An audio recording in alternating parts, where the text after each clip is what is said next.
So hi guys, কেমন আছো তোমরা সবাই? আশা করছি তোমরা সবাই অনেক ভালো আছো আর আমি অনেক ভালো আছি। তো চলে এসেছে নতুন ভিডিও, যার থেকে পুরো একটা গোটা মুরগি নিজে কিনে নিয়ে এসে এবং সেটা নিজেই রান্না করো। পরিষ্কার অবশ্য আমি করব না।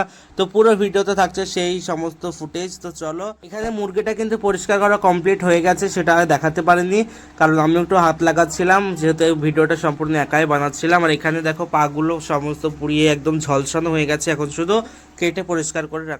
আচ্ছা, যারা স্কিনের এই চামড়ার অংশ বা এই পা এইগুলোকে পুড়িয়ে ভালোভাবে রান্না করে খায়, তারা কি সত্যি চাষা ব্যাকটেরিয়া কালচার? হ্যাঁ, এটা তো অনেকেই মনে করে। ইভেন জানো, আমি এটা খাই, আমাকে অনেকেই এটাই মনে করে।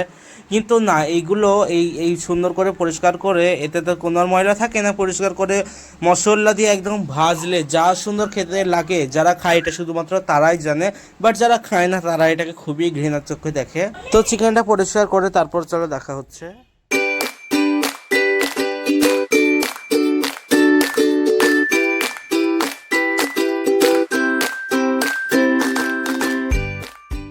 তো এখানে কিন্তু কেটে ধোয়াও কমপ্লিট। এখন এখানে বিভিন্ন রকম কৌটোতে এবং বক্সের মধ্যে ফ্রিজে রাখার জন্য ভালোভাবে আমরা ভাগ করে নিচ্ছি, কারণ একটা মুরগিতে একদিন আর খাবো না, আমরা মানুষ মাত্র কয়েকজন, আর বাড়িতে সবাই চিকেন এনে। তো চলো প্রথমে একটু তোমাদের সঙ্গে রান্নার ক্লিপটা শেয়ার করে নিই। তো প্রথমে এখানে হালকা সর্ষে তেল দিয়ে সেটা গরম হলে তাতে ফোড়ন হিসেবে গেছে শুকনো লঙ্কা, এটা হচ্ছে স্কিন, আর এদিকে হচ্ছে মাংসের অংশ। তো পেঁয়াজ একটু ভাজা ভাজা হয়ে এলে তাতে মাংসগুলো দিয়ে ভালোভাবে একটু নাড়িয়ে চাড়িয়ে কষিয়ে নেব।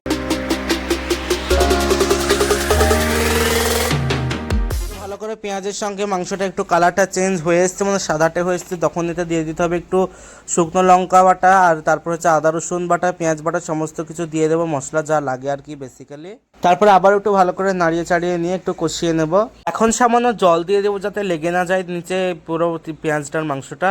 এখন গুঁড়ো মশলাগুলো দিয়ে দেবো, লবণ, হলুদ গুঁড়ো, মরিচের গুঁড়ো, তারপর হচ্ছে জিরা গুঁড়ো, তারপরে তোমার ধনিয়ার গুঁড়ো, সব কিছু একসঙ্গে দিয়ে ভালো করে আবার একটু নাড়িয়ে চাড়িয়ে কষিয়ে। এখন একটু কালারটা চেঞ্জ হয়ে এলে এতে দিয়ে দেবো কেটে রাখা টমেটোর টুকরোগুলো, তারপরে আবার একটু ভালো করে মিশিয়ে নেব।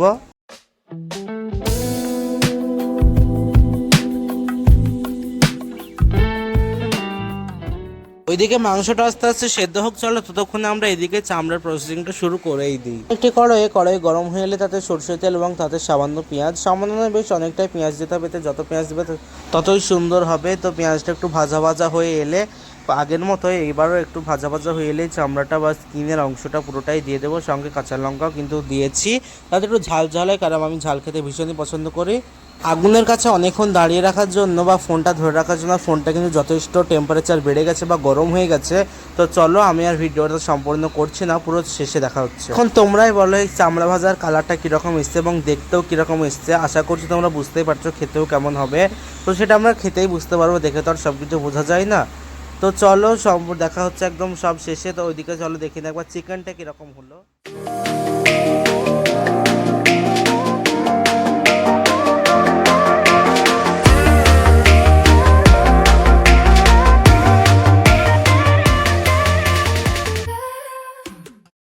ওকে, সো পুরো রান্না বান্না কিন্তু রেডি, আর এখানে কিন্তু আমি একদম খাবার দাবার নিয়ে চলে এসেছি। চলো তোমাদেরকে একবার দেখিয়ে দিই। তো এখানে দেখতেই পাচ্ছ টেবিলে কিন্তু একদম খাবার দাবার নিয়ে আমি বসে পড়ছি, এগুলো আমিই খাবো, আর কেউ খাবেন না, মানে সমস্ত খেতে পারবো না হয়তো। তো চলো তোমাদেরকে দেখিয়ে নিই খাওয়াটা, একদম দেখা হচ্ছে খাওয়াটাই। ওকে, তো এটা হচ্ছে একদম চামড়া ভাজা, দেখতেই পাচ্ছ কিরকম লোভনীয় লাগছে, আমি তো একদম পুরো একদম এক্সাইটেড। আর এটা হচ্ছে আলু ভাজা, সাদা ভাত, আর এটা হচ্ছে গাছের শাক, স্যালাড, চিকেন যেটা রান্না করেছি, আছে হচ্ছে আলু, এগুলো রান্না দেখা নিয়ে। সো হেই গাইজ, আমি কিন্তু একদম সমস্ত খাবার দাবার নিয়ে বসে পড়েছি। এখন খেয়ে খেয়ে দেখবো কেমন কি রান্না করেছে, দেখে তো আর সব খাবার বিচার করা যায় না। তো এখানে একটু আলু ভাজা নিয়ে আমি মাখা শুরু করে দিয়েছি, আশা করছি আলুটা ভালোই লাগবে। তো চলো দেখা যাক।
গাইজ হঠাৎ করে ভীষণ বৃষ্টি চলে আসে, যার কারণে আমাদেরকে আবার ভিতরে চলে আসতে হয়েছিল।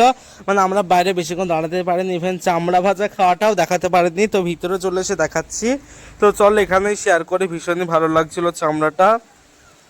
আর অন্যান্য খাবার ওভারঅল খুবই ভালো হচ্ছিল, ভাজা টাজা মা রান্না করেছিল, আর এমনিতে চিকেনটাও ভালো লাগছিল।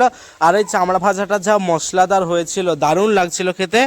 তো চলো এই খাবার ফুটেজটা তোমাদের সঙ্গে শেয়ার করি।